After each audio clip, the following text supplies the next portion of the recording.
Okay, we are live for ACDE 156.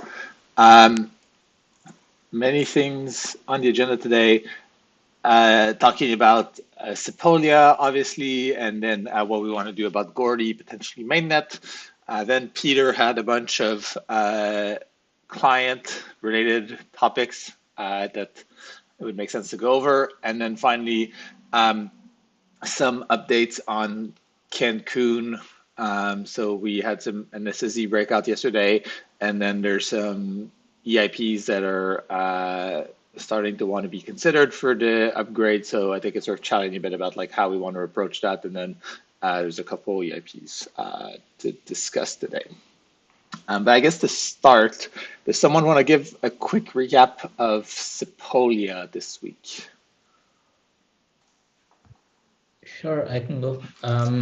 So we had the Sepolia fork on Tuesday early morning, and we had a couple of BLS changes lined up just before the fork, and they were executed as expected after the Capella fork. We noticed some participation drop immediately after, but it was mainly due to some validators running an older version of the EL, and updating it resolved the issue.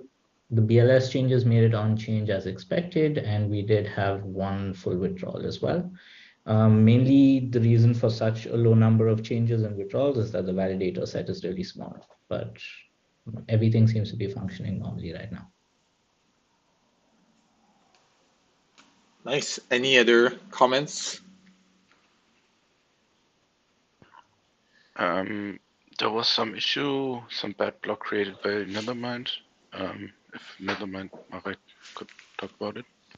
Yeah, we produced a few bad blocks on Sepolia. What can I say? It's definitely not related to Shanghai, and it's some kind of regression.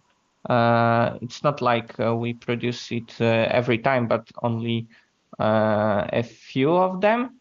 And I think we will fix it soon, but I can't share full details because we are still investigating it. But of course, it shouldn't affect any hard fork planning. Yeah. Is this something very Nethermind specific, or is yes, it? Yes.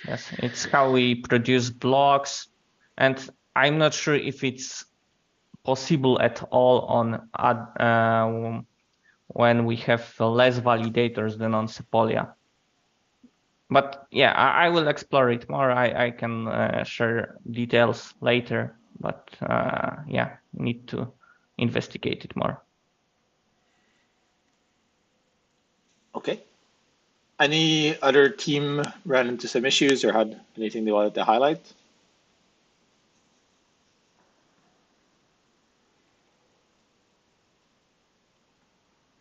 Okay, then. Oh yeah, please. What about this MetaMask thing? Is that fixed? I don't know if it's fixed. Someone from MetaMask replied that they were using, I believe, ETH get balance, and so it's not clear if it's an issue with the JSON RPC implementation of that in a specific client. And yeah, maybe to give just some background. So MetaMask seemed to have an issue updating user balances when withdrawals happened, um, which Etherscan or others like would do correctly. But I don't know that we found like the root cause of that. And at least the symptom seems to be fixed. If I check the wallet on MetaMask right now, it shows the right balance. Oh, okay. So I'm not sure if it was a caching thing or if they pushed an update or it's fixed or what happened, but yeah. Yeah, and I guess it's yeah, Maris. That's good to know. Yeah, so I checked with the Geth client on Sepolia and it works. So I think every client team should just double check it that everything works fine, and then I would consider this issue like resolved. Yeah, double check the get balance endpoint is what you mean? Yes, yes. It's a 5-minute thing. Yeah, and if there's any wallet developers or anyone who works with balances listening to this, basically the withdrawals are not a user transaction. So if you're like scanning user transactions to get a balance, withdrawals would not be counted as part of that. So get balance should work. But yeah, withdrawals are not like a specific transaction in the block that you can kind of fetch. And I think that was the only sort of infrastructure level issue we saw with Sepolia. Was there anything else? Nope, I think that was the only one we saw. But most of what we see on Sepolia would also be reproducible on Shashang, so please test your infrastructure. Nice. Yeah, one more thing on Sepolia, we could add, we could consider adding more boot nodes because Ahmad from our team was testing all EL clients and all have some problems with finding peers, etc. So we could add more boot nodes to help with this issue.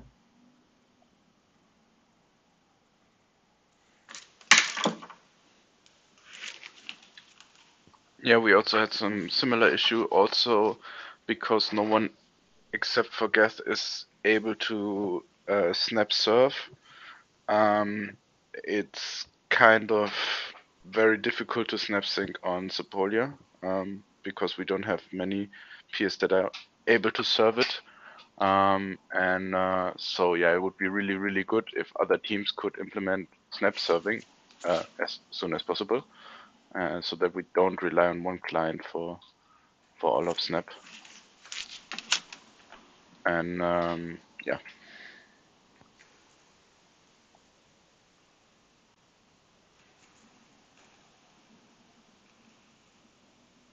Okay. Yeah, so snap serving, and if we can get more people to run boot nodes on the network, that'd be great. I don't think those two things are pretty unrelated to Shanghai, though. So just, I guess to be clear, is there any other like Chapella related issues we saw in Sepolia or concerns that teams have?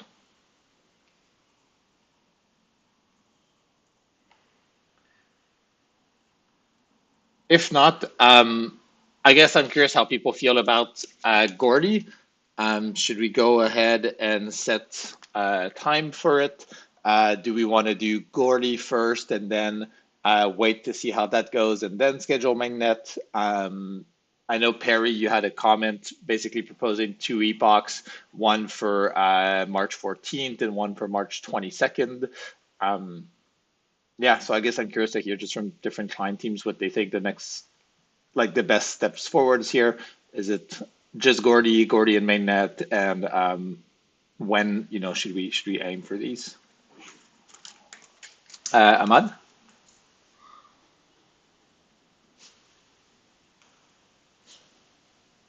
Oh, we we can't hear you. Can you hear me now? Yes, we can, yeah. Okay. Speaking of Sepolia, during we faced some problems with peering when we tried to find peers in Sepolia to sync the client. That is not related to Chapella at all, but We already talked about it. Okay. Sorry, I missed that. No worries. Matt?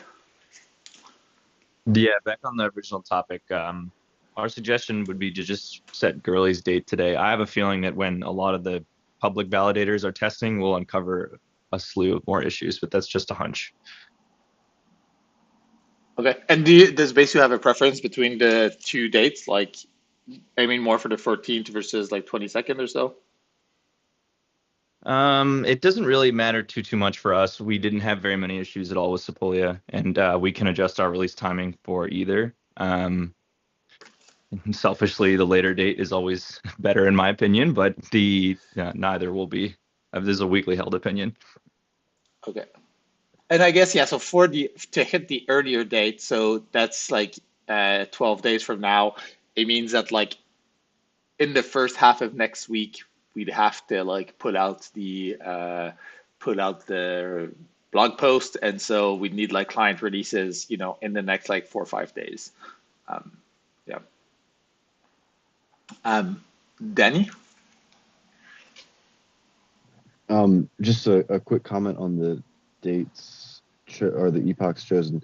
Perry, you mentioned that it would be a sync committee boundary, which I don't think we really care about on the consensus layer side. We care about it being a historic roots boundary, which I believe are on like 8,192 slot boundaries, so it does rotate, but you can get one about every day. Unless those boundaries are in sync, which would be funny, but so we should check epochs against that rather than against the. Yeah, and I think for Sepolia, we got one that was both, basically. Okay, maybe they're always in sync. Yeah, if I'm not sure. Yeah, if someone wants to sanity check the exact numbers, that would be great. Okay, I apologize. They're always in sync. Okay. But I guess the reason we're doing it is because of historic roots. Got it. Not because of the sync committee. All right. Matt, your hand was still up. Did you have something else you wanted to add? Or just forget? Nope, sorry. Okay, all good. Marius, I see you've come off mute. No, I'm always off mute. Okay. I'm muting on my hardware. Yeah, for us it's I think having Gurley the earlier date is better because then we have more time between Gurley and mainnet. From my point of view, we could schedule mainnet and Gurley at this now, but if other client teams don't are kind of scared about it, then it's fine to do one and then the other. Okay.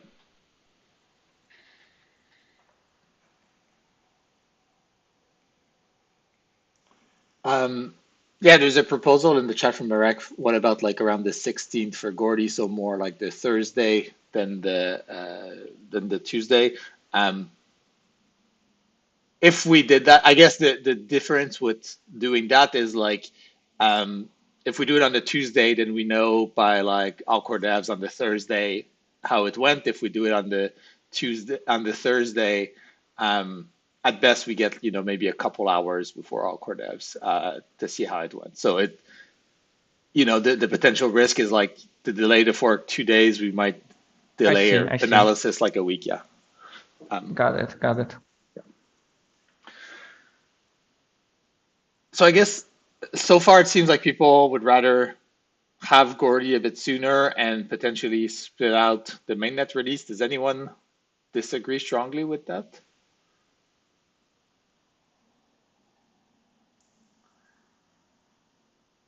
Okay. In that case, so the epoch that you had proposed, Perry, was 162,304. if we can just sanity check that this, I guess, what time this happens and whether it's a historic roots boundaries, I think that would be good. But any objections to that otherwise?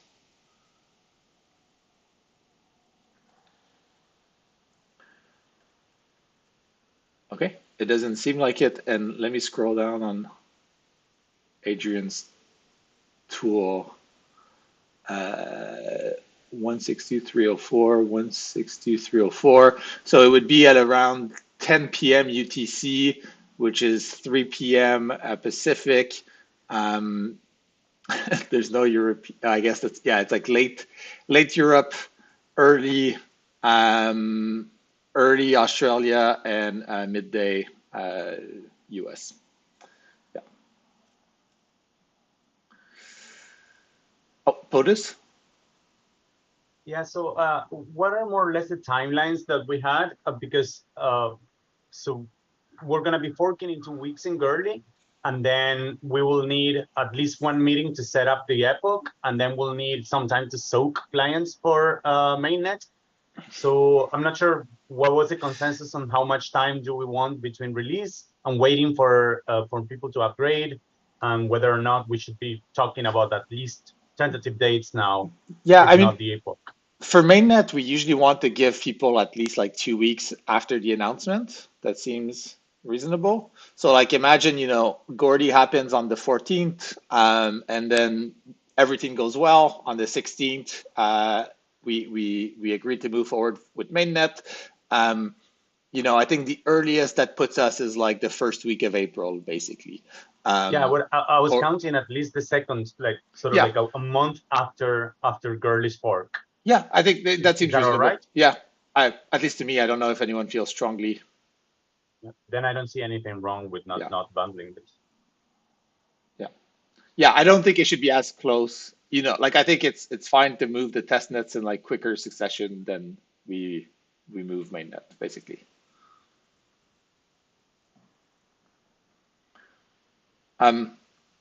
Okay, so I guess I'll open a PR for the Epoch 162.304, and then yeah, we can go with that.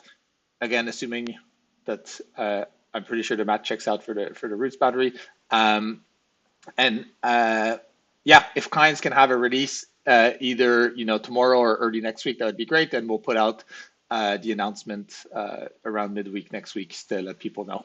But people should expect Gordy's upgrade to happen on Tuesday the 14th around what was it? It was 10 p.m. UTC, more or less. Anything else on that?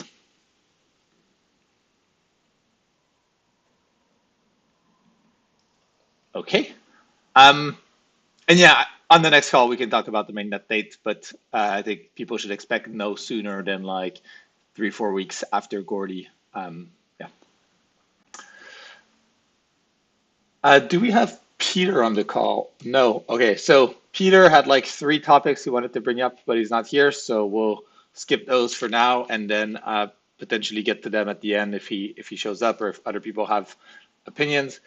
On the Cancun side, we had a second SSZ breakout yesterday, and Ethan, I saw you added some notes.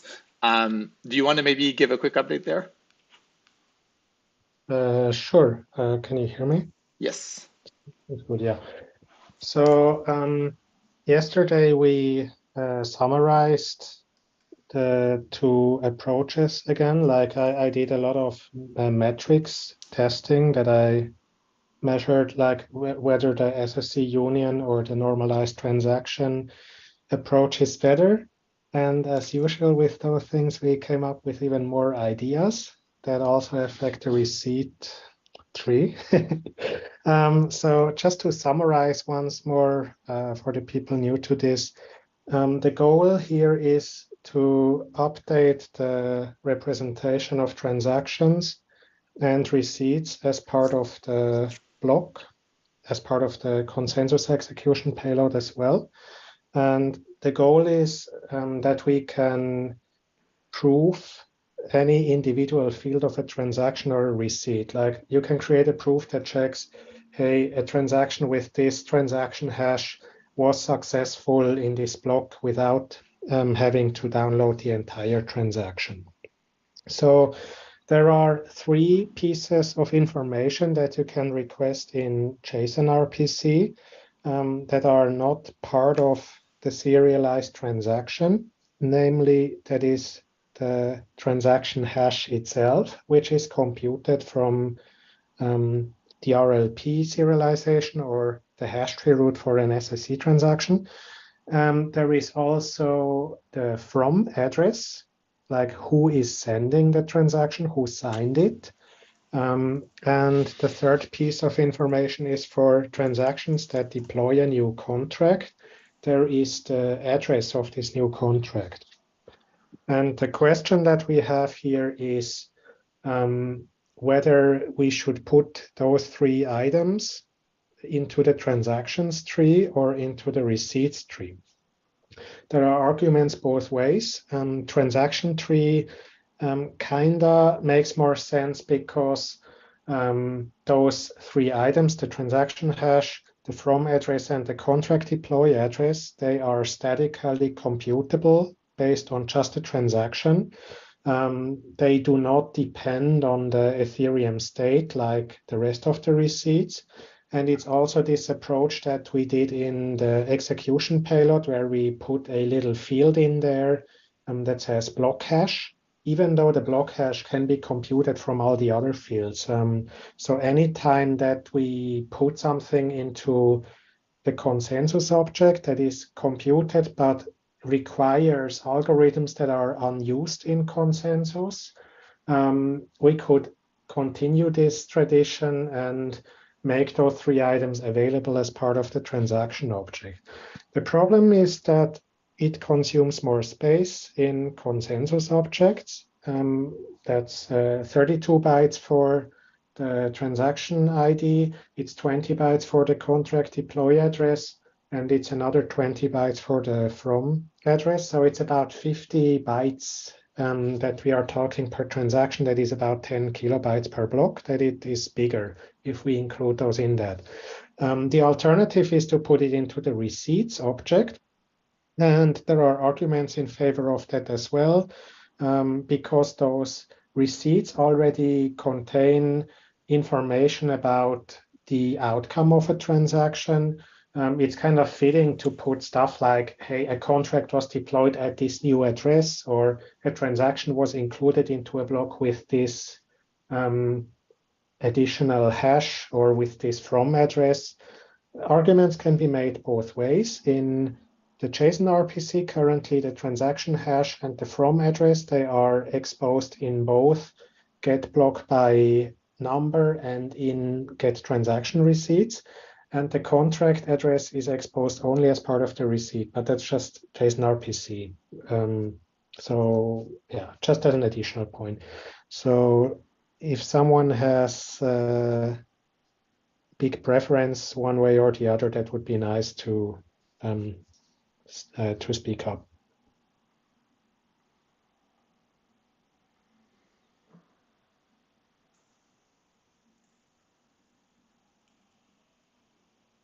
Thank you for the overview. Any thoughts? I guess one question there was on the agenda, and I think I also have after hearing this, is like, what's the best place to just read the sort of basically longer version of what you just went through? Is there, I saw you put like a couple notes in the agenda. Is there a specific EIP? Oh, you have actually the HackMD. Okay, so you posted this HackMD in the agenda. Is that the main thing people should look at if they want to wrap their heads around all of this? Yeah, I think the HackMD is the best entry point. Yeah. I just created that one yesterday, so it's not yet complete. Yeah. But it contains this mention as well. Yeah, so I guess right now no one has a clean idea there yet. So the other point that we have is related to SSC transaction signature schemes. That's EIP 6493. And there we had a question. Right now, I sort of mix in the Genesis hash, the fork version when a transaction type was introduced, and the chain ID into the hash that we are signing. And yesterday in the call, we had a question like, do we need all three of these, or could we, for example, drop the Genesis hash there if we already have the fork version and the chain ID?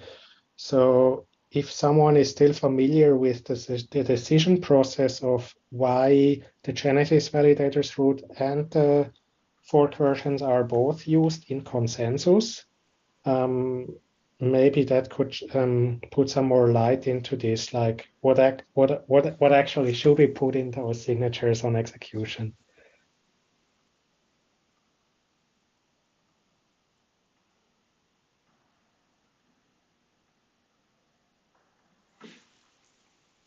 Okay.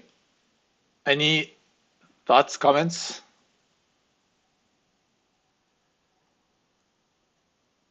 Okay, so I guess if in the next couple of weeks, client teams can look into this, there's a typed transaction channel on Discord where a lot of these conversations are happening as well.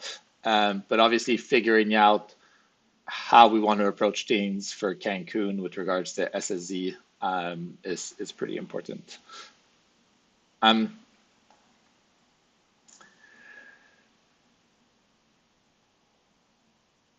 Okay, I guess as we're kind of moving to Cancun stuff, there was two other EIPs Panapip wanted to bring you up today, but before we do those, we have sort of this thread on ETH Magicians where people can, share what they'd like to see for the upgrades. There's been a couple things there already. I think it would be really valuable if in the next couple weeks, client teams can sort of chime in there, or at least think about like, what are the most important things that they see for Cancun? And, beyond just like whether each specific EIP or not, should be CFI'd, like, what's like, we already have 4844 scheduled for Cancun, are there other sort of significant things we want to accomplish there? Are there, some EIPs that like client teams feel are much more needed or urgent? And I guess similarly, for EIP champions, this is the spot where like it would make sense to advertise that you want an EIP considered for the upgrade. There's also a Cancun candidate tag you can use on ETH Magicians. So you can sort of see all the different candidates all in one page. Yeah. So, and I think over the next couple of weeks, like, as Shanghai wraps up, we can spend more and more time discussing like what the right scope is for Cancun and what we want to add alongside 4844. I don't know. Yeah, before we go into more details there, any thoughts by clients or other people? I see there's a couple comments in the chat.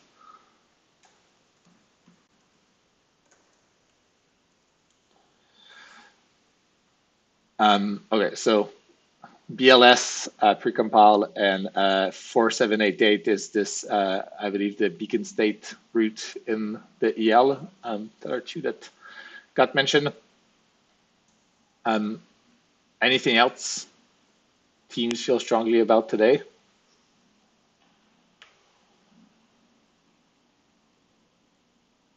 I have a question. So is the cryptography in 2537 the same as in block transactions, or is it different?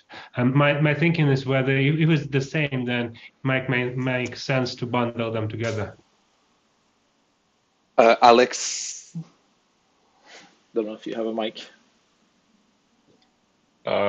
Yeah, so, well, the other Alex Oxic actually looked at this a bit. So the thing with this is that there's kind of been a whole saga of these precompiles, and I think one current direction is actually to say, well, no precompiles, because they're actually like kind of involved. There's like at least 9. I think we could bump that number up to like 11. So that's a lot of precompiles. And instead, the question is like, what if we can do this without precompiles? And one way we could think about doing that is basically doing it natively. And then the bottleneck there is having modular arithmetic. So Jared from the Geth team has been looking at what he calls EVM Max. I don't know if there's an EIP number yet, but the point being is there's an alternative fork here, or like a different design route we could take. And yeah, this is kind of just the question of like, do we want to ship this now versus take the time to explore this other path? Separately, yeah, the cryptography is the same, or at least, you know, the 2537 stuff is like a foundational layer for 4844. I don't know if we want to like gate or block them on each other though.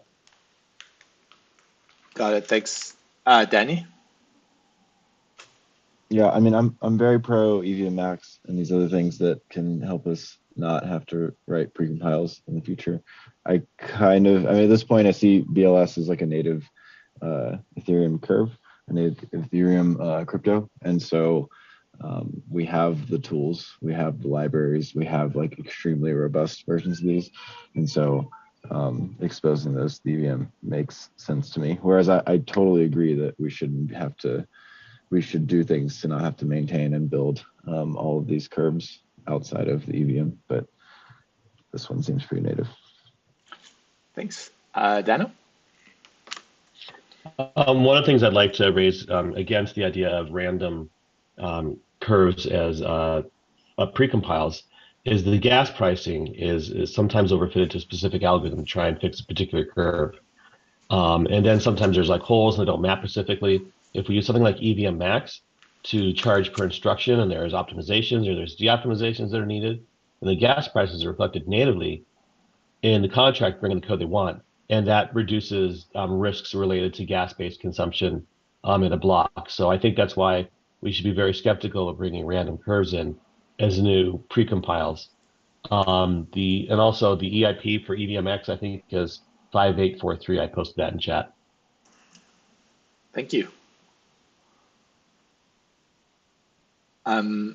Yeah, these comments about whether BLS is random or not, I don't think that's worth getting into too much.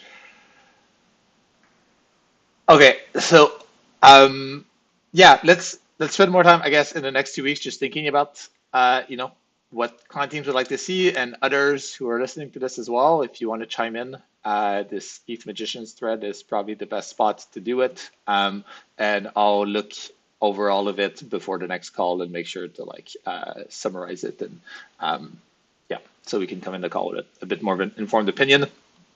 And then two other things that I guess are proposed for this are EIPs 5920, which is the pay opcode, and EIP 6190, which is a new approach to dealing with self-destruct. PandaPip was the champion for both of those. I don't know, are you on the call? No, I don't think so. I don't know if there's I think he's a single author on both. Oh no, actually, Victor was the author on the pay opcode. Is Victor on the call? No? Okay. And then he was the only author on the self-destruct one. So I don't know if there's anyone who has comments or thoughts on either of those. If not, we can just review them async.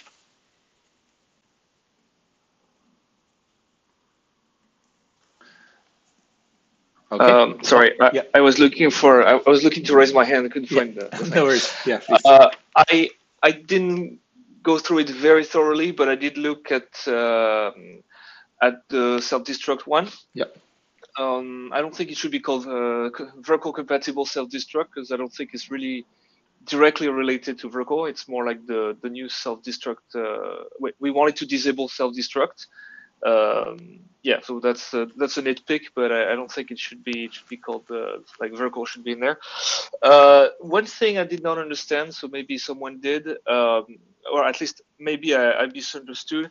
It seems that you have, it's basically when you self-destruct an account, you create a pointer to a potential new account that will override the older account.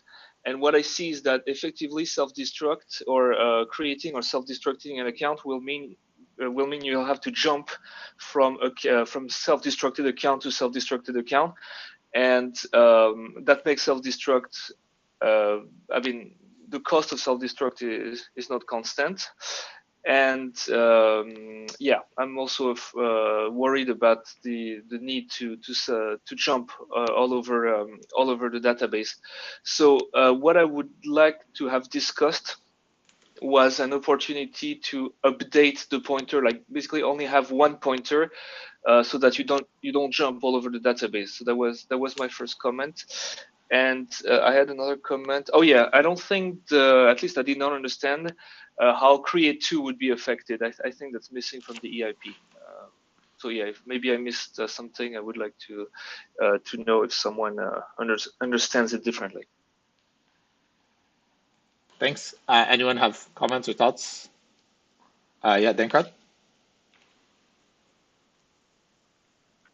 Sorry, I mean, we're talking about with EIP 6190? Yeah. But so I don't understand where this pointer thing comes from that you say, Guillaume. I thought it simply. I don't see anything of that in the EIP.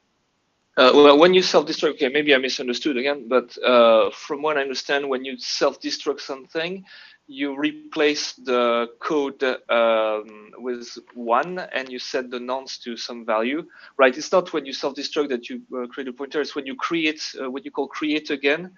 It sets the, okay, let me just get the EIP because I didn't have it under, like I wasn't looking at it immediately, but it seems to me that at some point you set, oh right, it's the first value of storage that gets a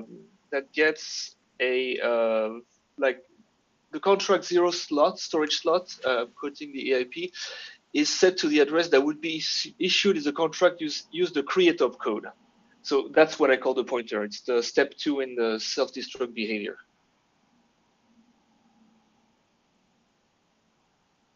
There's no pointer in that function. It's just a marker to prove it was self-destructed correctly. Well, I think you have to traverse. So you read the you read the 0 storage slot, and then you go to that address that's in that place and see if it's also been self-destructed, and if it has, then you go to the next one again. Right. Oh, so like we're trying. This EIP tries to recreate the self-destruct behavior. Exactly. As it was originally. Okay, because I thought I was. Right. Sorry. Right. I see. So yeah, and that doesn't seem viable. Yeah, I agree. Yeah, I mean it's got some nice properties, but indeed it's not. This indirection thing doesn't look super great to me. Well, because I can potentially create an infinite stack of self-destructive constructs like that, right? And yep. Yeah.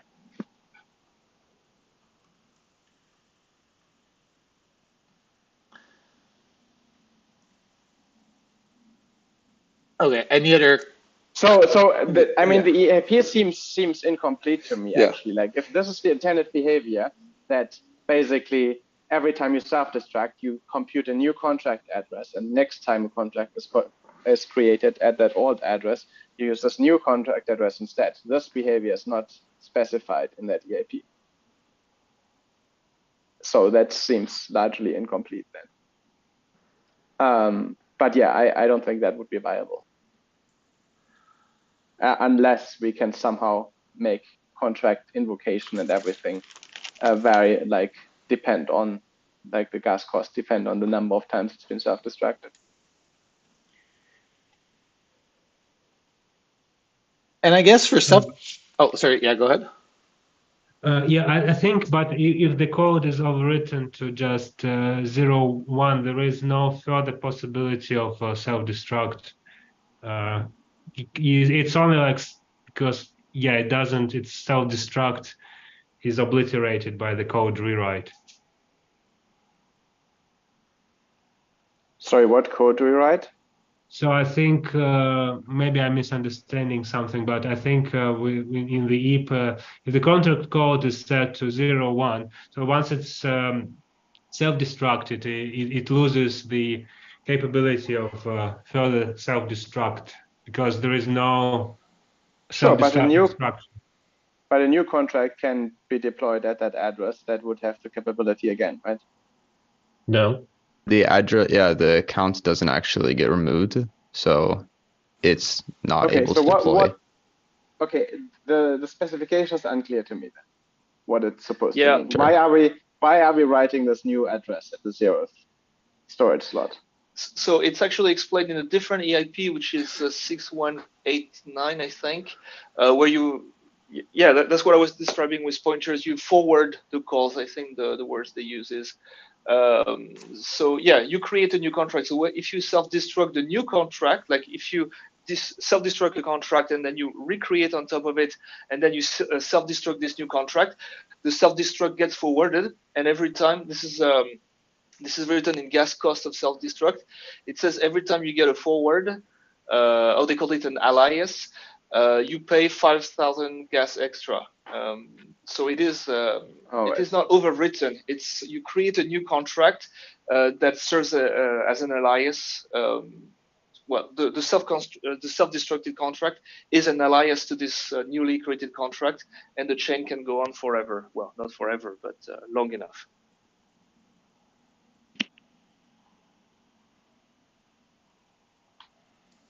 Why exactly are we considering this EIP? Like, I mean, my last sake was still there. The previous EIP was the one that simply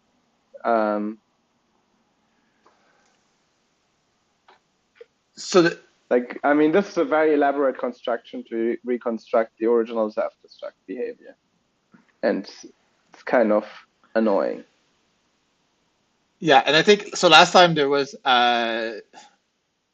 basically I think it was like 4758 or something, the one that just converts it to send all. The problem with that is all these create to, contracts. So then there was this other EIP which just swapped the nonce, but still lets you sort of recreate a contract at the same address if the nonce had been swapped to this max int number.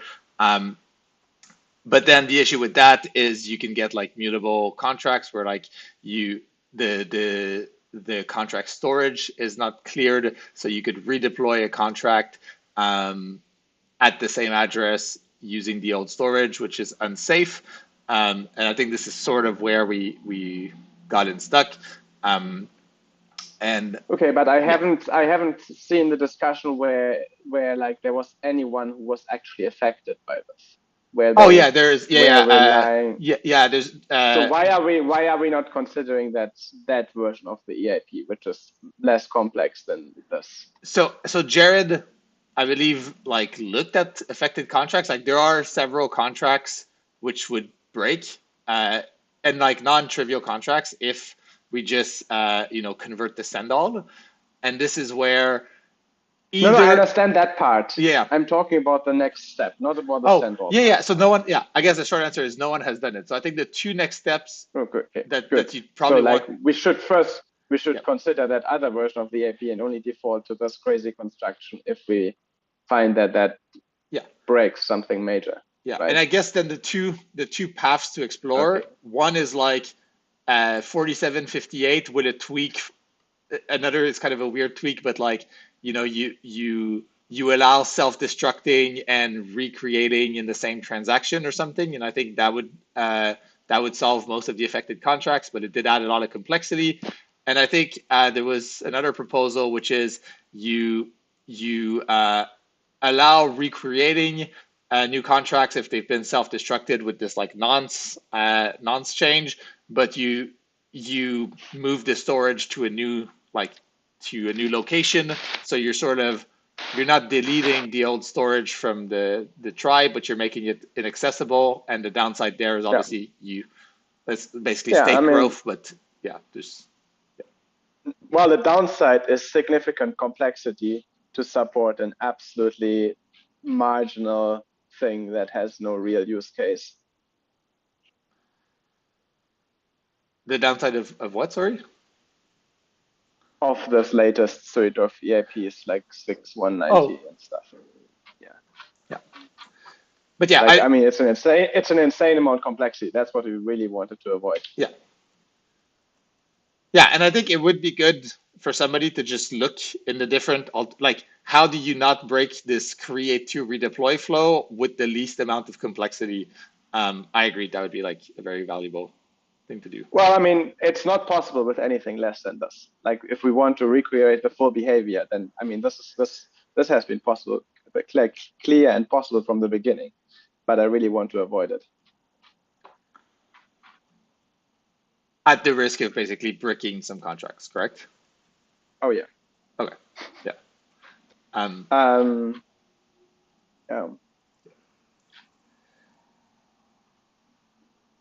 Yeah. So I feel like having better data, at least on like the different like approaches, and being able to actually assess the complexity would be good.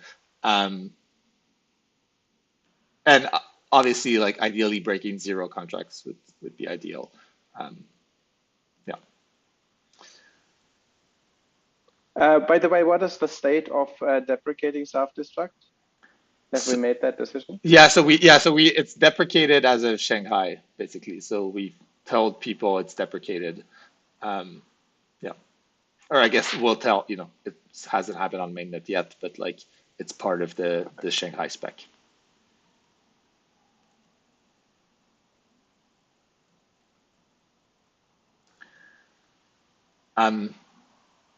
Anything else on self-destruct?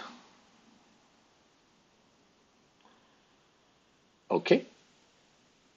And I guess there was no other comments on the pay opcode.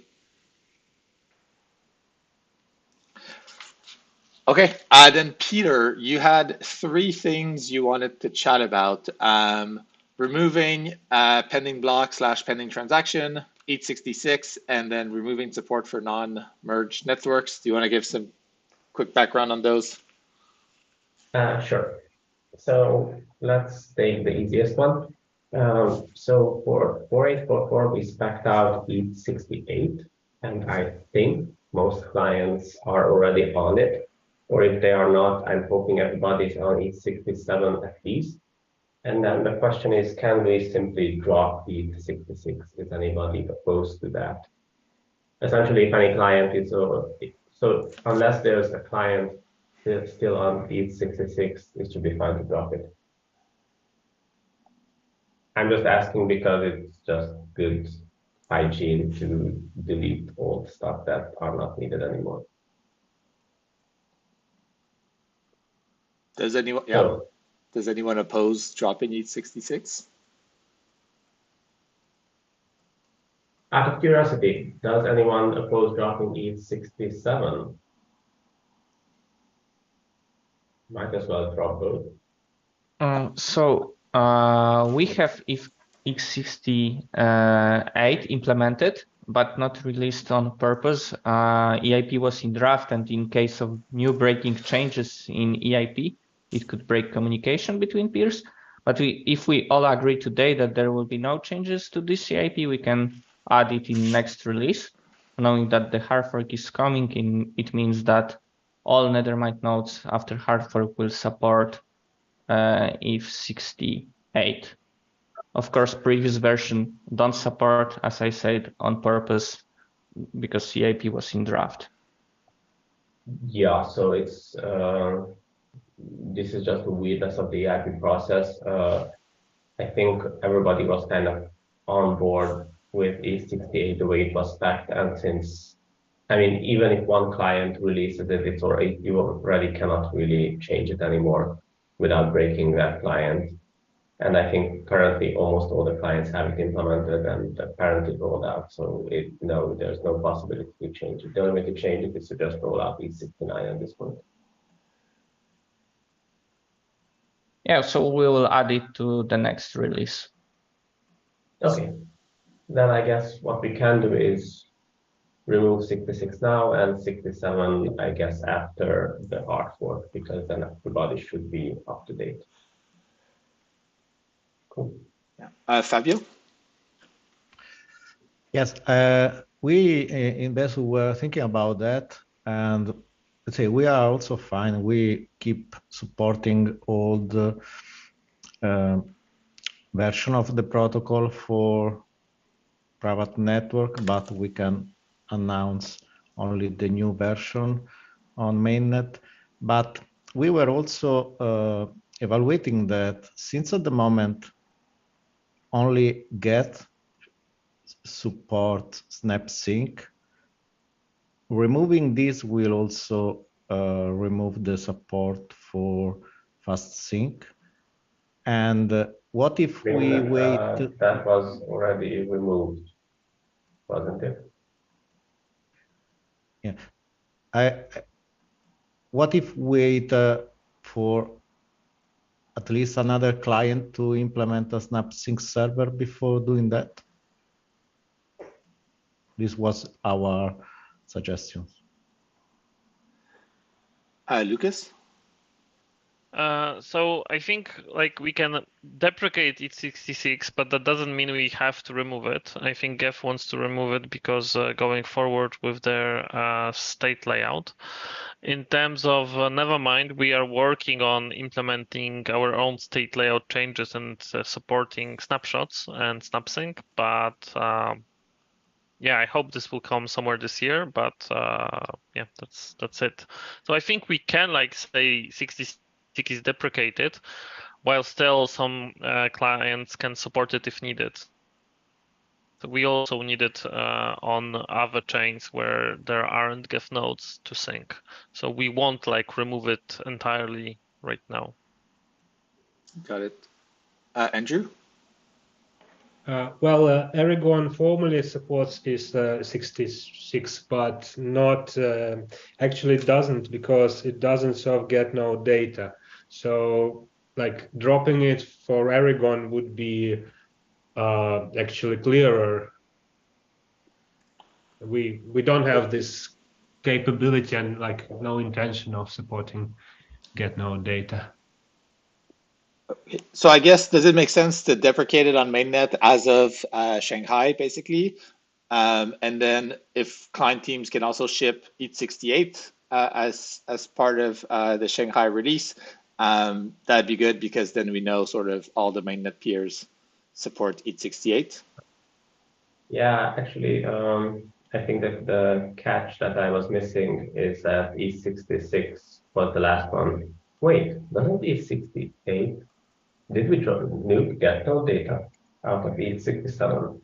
Maybe that was let me just yeah, okay, then it's a bit more complicated because of the get node data, which means that all clients need to be able to sync via SnapSync. At least the client side of it should be implemented. Yeah, so long story short, for Geth, if we want to, when we want to switch to the new data model, we will need to stop supporting this either way. So it would be nice to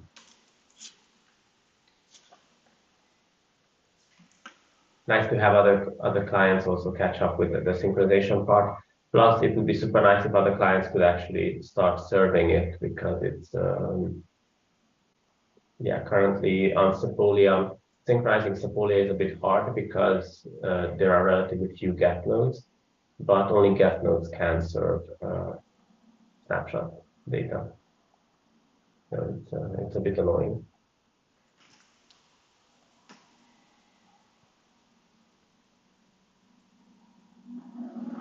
Anywho, I guess long story short, we should not drop ETH67, sorry, 66 just immediately right now.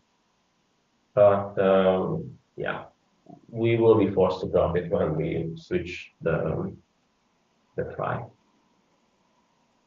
I guess what we so can Nethermind do... can sync SnapSync, and I think Bezu probably also, but I'm not sure. So we can sync through E67, but like ETH66 is still relevant for us until we change our database model, right? So that's what I want to say. Mm-hmm. Yeah, fair enough. Okay, I guess then for me, the verdict on this question will be that Geth will retain 67, just so that we have it. And then the moment we roll out the new data model, then we will implicitly also stop serving 67. You So mean then, 66, right? yeah, sorry, 66. Yeah, okay, yeah, okay. I guess at that point, most people will run 68 anyway. So, so 67 is kind of like this boring thing. The interesting thing is the 66 because that's the last generation that supports Geth moving. Okay, then for me, the answer is that we will retain it for now, and then when we switch over, possibly what we can do is if somebody's running, so we will support both data models initially, simply because we cannot just upgrade our database from one model to the other. And then anybody who's running the old data model will continue serving each66, and anybody who resyncs, essentially running the new data model, will stop serving 66. I guess that will be a good middle ground, and then eventually we'll nuke it out completely afterwards. Okay. So that was one question down. Yes. The next ones were pending block, pending transactions, and then syncing non-merged networks. Yes. Let me just open up my text. Yeah. So the pending block is, that's one of those annoying things that we wanted to drop since forever because it's not really useful, although it's not really harmful either. It's just one of those things that we get annoying bug reports that, hey, if I'm wanting to subscribe to the pending block, then okay, the block number should be what, or the block hash will be what, or essentially I'm getting number of pending blocks, and is it for the same height? Is it for different height? It gets a bit weird, and my suggestion is whether I think it would be clean if we would stop serving the APIs for the pending block, because the pending block essentially contains a random selection of 200 transactions out of 4,000 that the node has. It doesn't include the MEV transactions either, so the state that you can retrieve from the pending block will be kind of random, so it's not really the next state. The transactions included in it will be kind of random. So what's the point? Yeah. Andrew? I was thinking that we can perhaps repurpose pending block for something else, because now we have this after the merge, we have to wait for fork choice updated until we mark a specific block as the head of the chain. So we before CL deems it to be the head of the chain, we are aware of some new payloads, but they are not officially yet canonized. So, but if somebody wants to be able to access new blocks that we are aware of, I was thinking that we can use pending block for that, or maybe come up with something new. But I think it's a valid use case for. It would be bad to lose access to such available data, but not sanctified by CL yet. So the problem there is that in theory you can have sibling heads. So if I can give you 5 new payloads that are all siblings, and then which one would you return? Or I could give you even multiple, one on top of the other. So it's a bit. Yeah, true, but I guess in most cases it will be just one block. Yeah, but we can come up with some heuristic. So it might be not necessarily predetermined. It might vary by client to client, but I think it's a useful piece of functionality for people who want access to the latest data, and they might not care about some weird theoretical scenarios because or you might use heuristics. Okay, give me the biggest block or the likeliest somehow by some heuristic to become the head of the chain.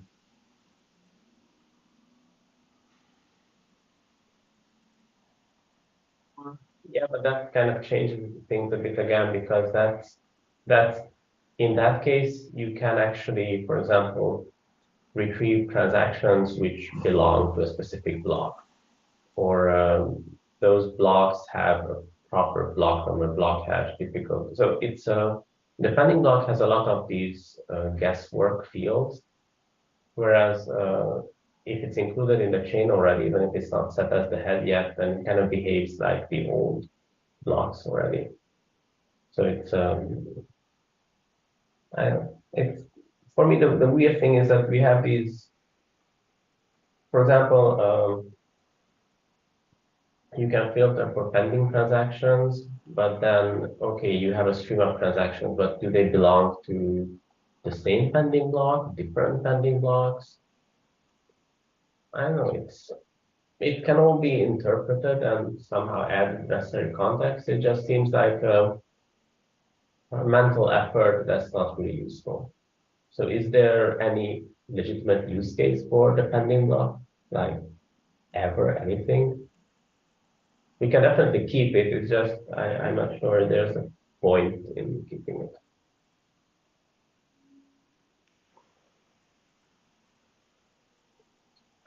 Well, I guess for some MEV or some other scenarios when you want to be super fast and you don't want to lose any latency, then you need access to the most probable pending block and start building on top of that.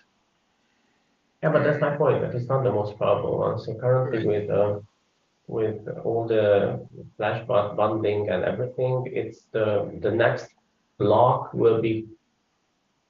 So if the next signer is actually running any kind of MEV capable miner, then the next block that the network will see will be completely different than what will be produced actually. So is this something that Geth alone can try removing and see what happens, basically? Nothing. So the pending block is, and all the pending APIs are specified and part of the execution layer spec. So it's not really something that we can just YOLO remove and then hope nothing collapses.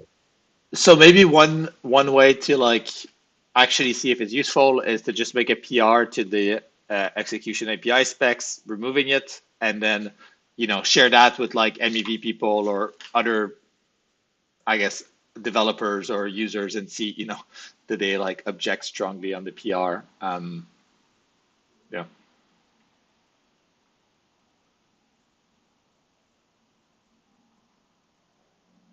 I don't know if anyone else has thoughts about this, but it seems like we struggle to to see if it's actually useful for end users, and if we claim to remove it, then at least people will show up and complain if they're actually affected by it. So for me, it seems that the pending block is kind of similar to an archive node, where it's something that people kind of have there, but they don't really use it. And any kind of power user will just need some extra infrastructure on top anyway, because whatever's out of the box is not sufficient. My guess would be that if you're running some MEV stuff, then you would try to collect all the transactions independent of the pending block. You don't care about the next 200 transactions that your client thinks are interesting. You care about the next 4,000 and then try to mix and match and dig stuff out of them. So again, you have this pending block, which is somewhat seems a useful functionality, but I think it's too limited to be actually useful. for the power user case that it was meant to suffice. Same with archive nodes. Archive nodes are super nice, except when you actually want fast access, then you need to index on top because, well, you're not going to read through the state drive anyway if you're running some production system. So it's anyway, we don't necessarily have to arrive at any conclusion here. Rather, it's more like this open-ended question that long term, this pending block, I think it's been plaguing us for a while. And I don't know, we're just in this mode of trying to delete stuff that are not needed. Yeah, and I guess, what do you think would be the best place to collect feedback from users on this? This is sort of why I was suggesting making a PR to execution APIs, because right now, I suspect right now what would happen is like if we removed it, people wouldn't be aware and then they might complain after. So trying to like preempt that, is there a way we can like suggest it and if there is strong demand, then yeah. And we can always announce it that we decided to remove it and then see how big of a fallback there is or fallout. Yeah. Yeah, and that's why I was suggesting basically opening a PR on the execution APIs repo. I think that's like, we don't have to merge the PR, but like you can open it, we can, you know, share that as a thing where people can go and comment on it if they're not happy about it.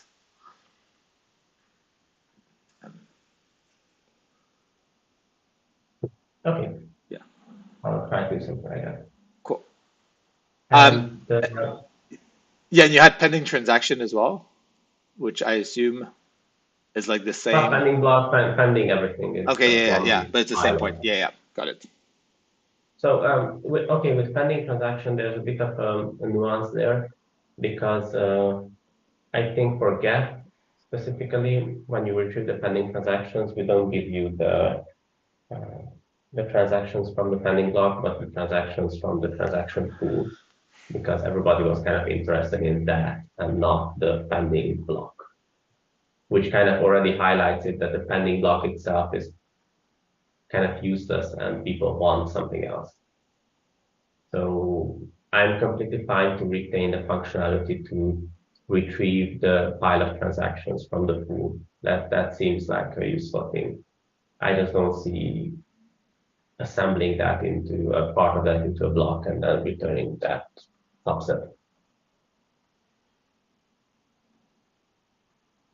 So pending transaction, I would perhaps if there's an API between a pending transaction, I would just rename it to retrieve the pools transaction or whatever, call it something meaningful.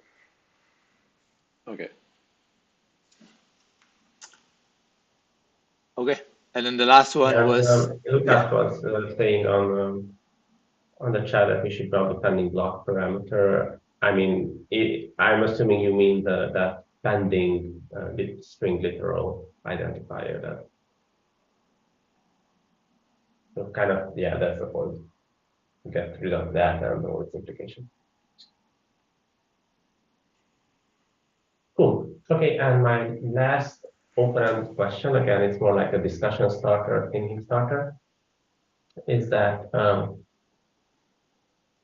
again, when cleaning some stuff up in Git, currently all the clients and Git included everybody has kind of two ways to synchronize the network. Execution clients, I mean. They can synchronize in this forward syncing mode, kind of like the proof of work, proof of authority. And they can synchronize in this backward filling mode where we have a beacon client which tells us the head, and then we go backwards, retrieving everything. And there are some subtle and not so subtle differences, and there are various optimizations and so you can optimize a lot of stuff if you know that you only need to do one of these options or one of these methodologies, but if you need to maintain both, it gets a bit wonky. And it's always harder to optimize if you accidentally your stuff can be called in completely different ways. And plus we have all that old forward synchronization code, which is actually not tested nowadays or not, since all the networks, and maybe Rinkaby is the last standing network, but once we deprecate that, all our networks will be post-merge and beacon chain driven. So we actually won't have any production network that can use the old forward syncing code. So my hunch would be that eventually that code in a couple of years will just get cut out of clients and it will just not work, and nobody will have the capacity to make it work because there will be no public network to make it work on. And this is a question, again, long-term question, that is there an appetite towards trying to remove this functionality? But by removing a forward-thinking functionality, we would essentially say that we will never be able to synchronize a non-merged network ever. Plus, any testnet that we launch will need to be merged at Genesis already, because we wouldn't be able to mine the first few blocks to transition it across non-merged status to merged status. So there are some implications, and the question is, what do people think about this? Thanks. Lucas? So I think the synchronization method supported, right, is fairly internal thing, implementation detail. So each client can diverge here easily. And we, I think, differ a bit in the synchronization methods, right? The API of ETH protocol just supports multiple approaches. And for example, Nethermind will be supporting synchronizing non-merged networks, as we have few that we support, and I don't think they will be merging anytime soon. So yeah, that's from the Nethermind side. But we generally have the approach that we try to go backwards on them. So we kind of have some trusted block hash that we include in the, for example, in the release, and we try to use the backwards sync on them, while we only have this forward sync doing a small part, which generally it is less optimized, but it's like not big deal because of that.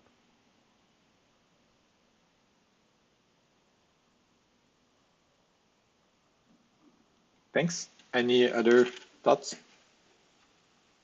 So just one slide note that yeah, it is true that I mean, we can always leave this to every client to decide for themselves whether they want to support this or they don't want to support it. The only catch is that if we ever want to launch test networks that are not Genesis merged, then any client which drops this functionality will be unable to participate, at least in that phase where the thing gets merged, which might be an interesting limitation.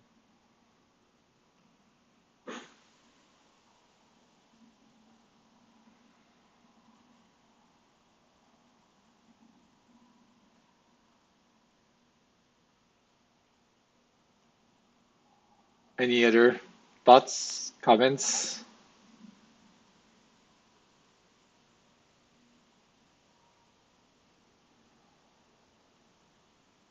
Okay, yeah, I mean, we can continue the conversation on this, and obviously, like, there'll probably be some divergence between what we do on mainnet and what we have to do, or what client teams have to do to support other networks outside of mainnet. Yeah. Yeah, I'd like to say that I think it sounds like a good idea, because in Aragon, at least, the forward sync is fairly complicated, and I would like to drop it at some point.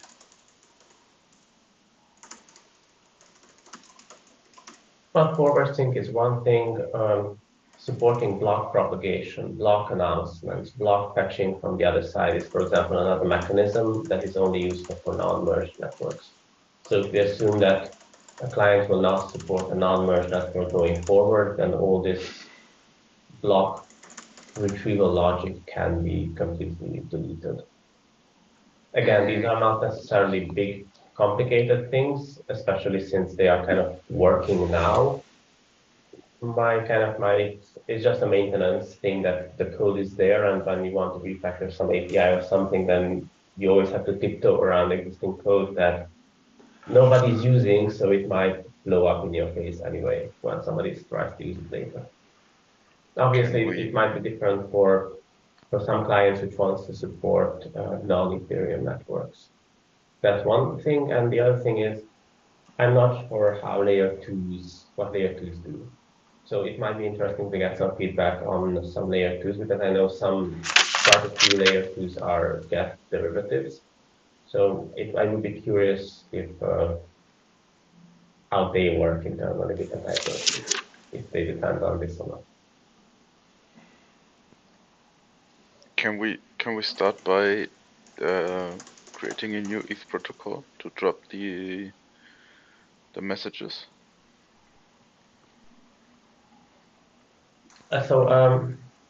We definitely can.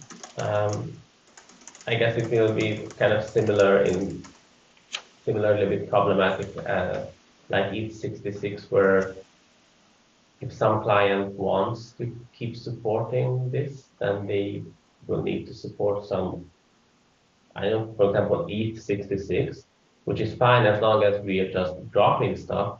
But what happens when we need to add something and they want to add it to their non-merge network? And then we would have a fork in the ETH protocol. But what messages do you want? ETH66-A, sorry. Exactly. What messages do you want to drop? Exactly. Which one? New block. Okay. I think currently the block propagation, block announcement messages are forbidden on post-merge networks, but they are still part of the protocol. I see, yeah. Okay. And then there's always the option to remove it from the protocol, but if we remove it, then it's going to be a problem for clients who still want to be able to support it. So you mean, okay, if we remove it, then, okay, got it. But we could probably, like, if we remove it in like x69, right, or something, then we could still like support it in the 669, just have it disabled as we have it there, like with some kind of way. It's not a big deal in my opinion.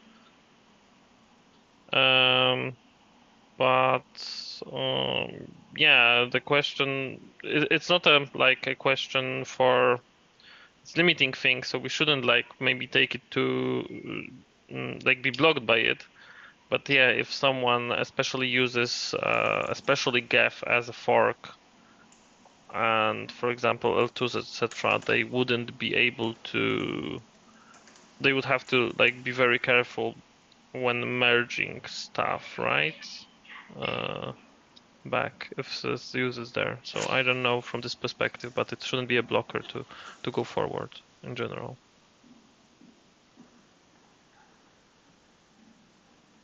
Yeah, but only for clients who are willing to drop the old non-merge network support. Because if you don't want to drop the non-merge network support, then you implicitly need to keep these messages to the block propagation and ask messages.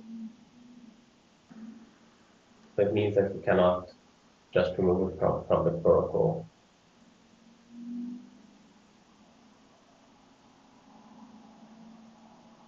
Unless we're willing to create a new satellite protocol just for block propagation.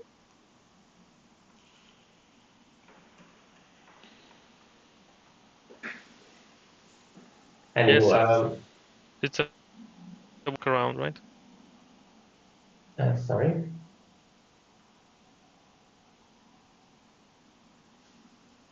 Okay, I didn't hear that, but anyway, I don't really want to hog this whole discussion. I think my three issues that I opened, I wanted to bring up here is just, it's kind of like a small part of the general direction of trying to somehow slim clients down so that we stop piling new complexity on and somehow try to remove stuff that either were past experiments or past lessons or past implementation details.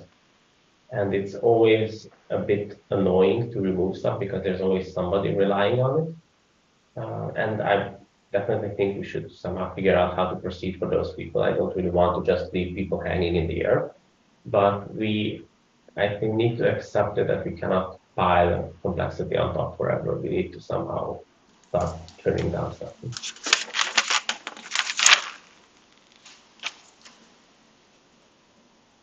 Yeah, I think that makes sense. I think, you know, slowly starting to bring things up here and like suggesting PRs and like making people feel like it's gonna happen or it might happen is valuable, because it takes a long time for the community to realize that a deprecation is happening.